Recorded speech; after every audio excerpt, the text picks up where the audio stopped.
In this guide, I'm going to show you guys how to pay off a Wells Fargo credit card early. Let's get started. First, head over to the official website of Wells Fargo, provide your credentials and log into your account. After logging in, select your credit card account with your current balance, available credit, minimum payment, and payment due date. If you want to pay off the card early, choose the Make a Payment option. Select the bank account you want to use for the payment. Then enter either your full statement balance, current balance, or a custom payment amount. To completely pay off your card, enter the full outstanding balance. Review the payment details carefully. Choose to submit the payment immediately or schedule it for an earlier date, and then confirm the transaction.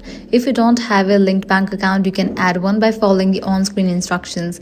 Wells Fargo also allows you to make payments by phone, by mailing a check, or by visiting a Wells Fargo branch if you prefer those methods.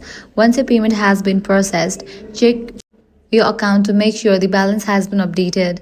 If you recently made purchases that haven't been posted yet, keep an eye on your account and pay those charges as they appear to avoid carrying a balance. Paying your Wells Fargo credit card early can help reduce the amount of interest you pay if you carry a balance, improve your credit utilization ratio, and free up available credit sooner.